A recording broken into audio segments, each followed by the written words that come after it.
최근에 코로나 사태가 계속해서 또 이제 잠잠해지는 듯 싶더니 계속해서 확산되고 있는 상황이 나오고 있습니다. 그래서 많은 분들이 저한테 물어봐요. 주식은 괜찮아? 아니면은 뭐 주식이 앞으로 어떻게 될 것 같대? 혹시 뭐 크게 하락하는 건 아니야? 라는 질문을 제가 굉장히 최근에 좀 많이 받아서요. 이에 대한 얘기를 여러분들과 함께 한번 나눠보도록 하겠습니다. 코로나 사태가 심해지면 증시가 다시 크게 하락할까요? 라는 질문을 만약에 던진다면 제가 생각할 때는 증시하고는 큰 상관이 없을 것 같습니다. 오히려 아이러니하고 역설적이게도 불구하고 코로나 사태가 더 장기화되고 심해질수록 오히려 주식시장은 더 상승할 수도 있다라고 생각을 할 수도 있을 것 같습니다. 사실 보통 사람들은 이러한 개념이 좀 어렵기 때문에 제가 이제 급히 한번 또 영상을 만들어 봤습니다. 기본적으로 우리가 주식 투자를 하면 이러한 거시경제나 화폐에 대한 어떤 가격과 가치에 대해서 아는 게 굉장히 중요한데요. 왜냐하면 우리가 기본적으로 우리가 돈, 화폐라는 큰 개념이 기본적으로 기준, 우리가 1 더하기 1, 우리가 돈이라는 건 결국은 이제 숫자죠. 숫자에 대한 개념이 명확해져야지만이 세계 통하는 거래가 될 수 있고 주식시장도 거래가 될 수 있습니다. 그래서 기본적으로 돈의 가치가 굉장히 중요한데요. 돈 안에 우리가 이제 주식시장이 들어있다라고 할 수 있겠죠. 뭐 주식시장 안에는 뭐 업종이 있고 업종 안에는 또 이제 개별 종목이 더 안에 들어가 있는 거죠. 그래서 가장 큰 개념은 뭐냐면 돈에 대한 개념인데, 이러한 돈의 개념은 한마디로 거시경제를 우리가 생각을 해야 된다는 거죠.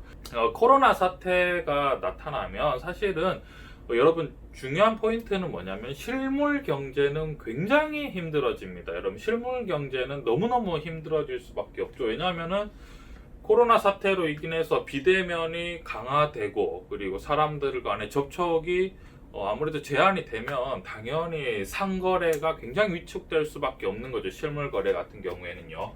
그럼 실물 경제라는 게 뭐냐면 돈이라는 게 아주 이제 긴밀하게, 돈이 생각보다 엄청나게 이제 긴밀하게 연결이 돼 있기 때문에 돈의 가치를 가격과 가치를 나타내기 위해서는요, 이 긴밀한 연결이 계속해서 유지가 돼야 되는데요. 이 한순간에 연결고리가 끊어지기라도 하면 돈의 가치는 어떻게 되냐면 한순간에 우르르 무너집니다. 그러니까 돈이라는 게 여러분들이 생각하는 것보다 굉장히 뭐 돈의 가격과 가치가 체계적이지가 않고요. 제가 봤을 때는 진짜 돈이라는 게 하루살이입니다, 여러분. 하루살이의 가치밖에 안 되고 언제든지 간에 이 돈의 화폐 가치는 무너질 수도 있는 거죠. 제가 생각하는 이런 돈의 가치는 우리가 5만 원짜리가 있지만 이 돈의 가치는 사실 이 5만 원의 기본적인 가치는 돈의 종이죠. 이 종이라는 가치는 언제든지 한순간에 무너질 수 있는 것밖에 되지 않는다라고 생각을 하는데요. 자, 예를 들어 보겠습니다. 예를 들어 보죠. 우리가 이제 코로나로 인해서 가장 먼저 타격을 받을 수 있는 것들 같은 경우에는요, 우리가 곁에서 봤을 때는 어떤 경우냐면 자영업이죠. 뭐 자영업자들 같은 경우, 뭐 자영업자들은 기본적으로 대출이 많죠. 여러분 코로나로 인해서 만약에 힘들어지면 1차로 타격받는 업체들이 어디겠습니까? 자영업자들이 엄청나게 타격을 받게 되는 거죠. 문을 막 다 닫아버리는. 그럼 여러분 자영업자들이 만약에 문을 닫는다. 그러면은 어떤 업체가 바로 도산이 되냐면 대부업체들도 도산을 하는 거죠.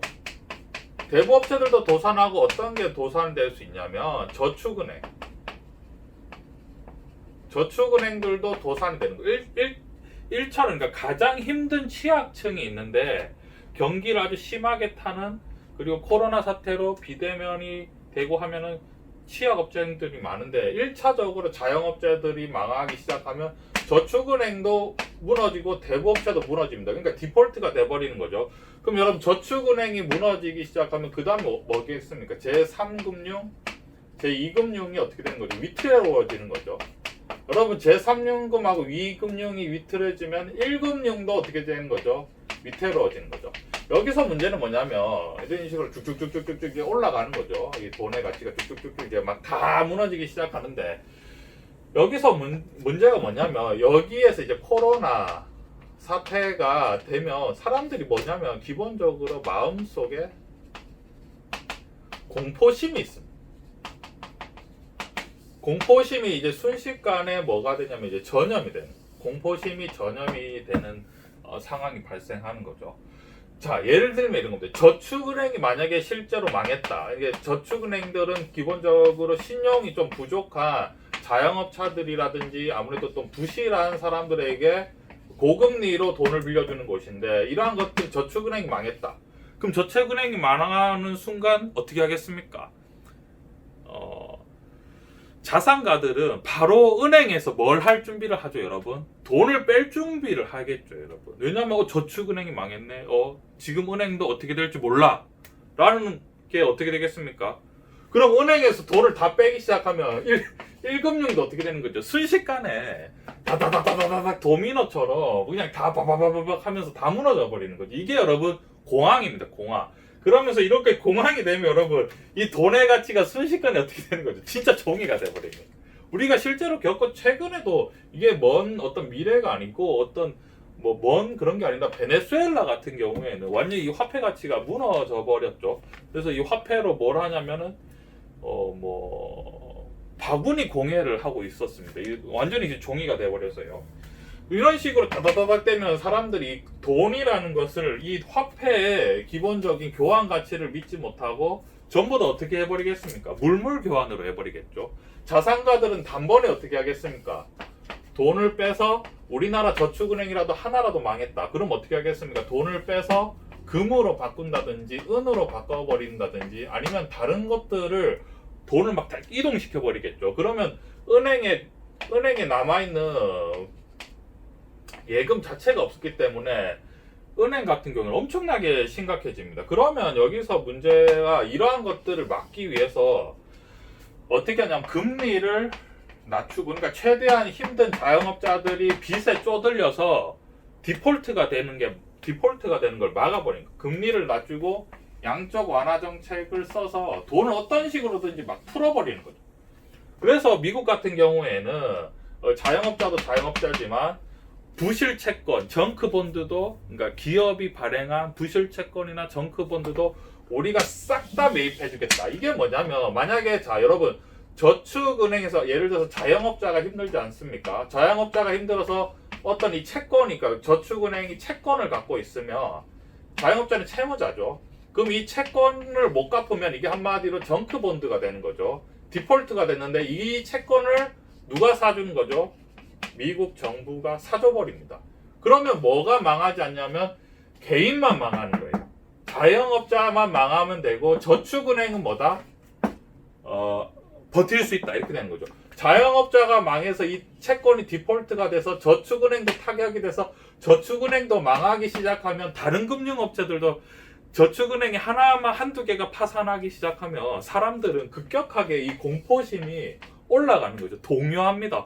내 돈도 못 받는 거 아니야? 여러분 다들 알고 계시겠지만 은행은요 얼마까지밖에 보증을, 여러분 통장 한번 보시면요 5천만 원까지밖에 보장이 안 됩니다. 여러분 예금을 해놓으면 5천만 원밖에 보장이 안 돼요. 그럼 저축은행이 망하는 걸 보는 순간 어떻게 하겠습니까? 1금융도 살아남지 못합니다. 왜냐하면 전부 다 돈을 아마 인출을 해가지고 금으로 바꾸든지 뭐 다른 실물 자산으로 바뀌기 시작하면 실물 자산이 폭등하면서 화폐 가치가 급격하게 떨어지면서 초인플레이션이 되고, 초인플레이션이 되기 시작하면 화폐 가치는 완전히 무너지고 다 무너집니다. 그러면 여기서 제가 무슨 말씀을 결국 드리고 싶은 거냐면요. 그러면 자 이런 어려운 상황 속에서 정크 본드를 다 매입해주고 그 다음에 양적 완화 정책을 하면 자 우리가 돈으로 할 수 있는 게 뭐냐면 돈으로 살 수 있는 게 금, 은, 그러니까 돈으로 대체할 수 있는 게 그 다음에 주식, 부동산, 그 다음에 채권 같은 경우가 있는데요. 자, 금원을 띄우면 절대 안 됩니다. 금원을 띄워버리면 화폐 가치가 급격하게 하락하기 때문에 금원은 대안이 될 수가 없어요. 이거는 그냥 돈이 많은 자산가들이 자기의 자산을 어떤 배분하는 거지, 금원으로 대체한다. 금과 은은 수량이 한정되어 있기 때문에 큰일 납니다, 여러분. 이 자산 가치가 폭발하는 거예요. 자, 그럼 부동산 같은 경우에는 여기에서 부동산 같은 경우에 돈이 묶이죠. 그렇기 때문에 이 위기를 타개할 수가 없습니다. 그러니까 내 돈을 부동산으로 바꿨다. 이 위기를 타개할 수가 없어요. 그럼 채권은 어떻게 되냐? 여러분, 채권 금리가 당연히 금리를 낮추면 채권 금리가 떨어질 수밖에 없는 거예요. 그러면 대안이 뭐냐면 주식밖에 없는 거예요. 주식을 띄워야 됩니다. 주식을 띄워서 뭘 공급하는 거죠, 여러분? 화폐를 공급하는 거예요. 화폐를 공급해서, 그러니까 주식을 띄워서 화폐를 공급해야지만이 그래도 주식을 갖고 있는 많은 사람들이 어느 정도 부가 축적이 되고 그 부로 인해서 다시 선순환으로 밑에서부터 다시 돌리기 시작해야 됩니다. 돈을. 그래서 계속 돈을 유동성 자산을 살려서 돈을 교환을 만들고 교환을 시켜야지만이 이 화폐 가치가 붕괴되는 걸 막을 수가 있습니다. 그게 대안인 거죠. 그래서 증시에 계속해서 자금을 투입하고 미래 가치와 성장성 있는 기업에 자금이 계속 몰리게 해서 이렇게라도 해서 뭐냐면 이 끌고 가는 거죠. 화폐가 무너지지 않게 이 끌고 가는 그런 현상이라고 보시면 됩니다.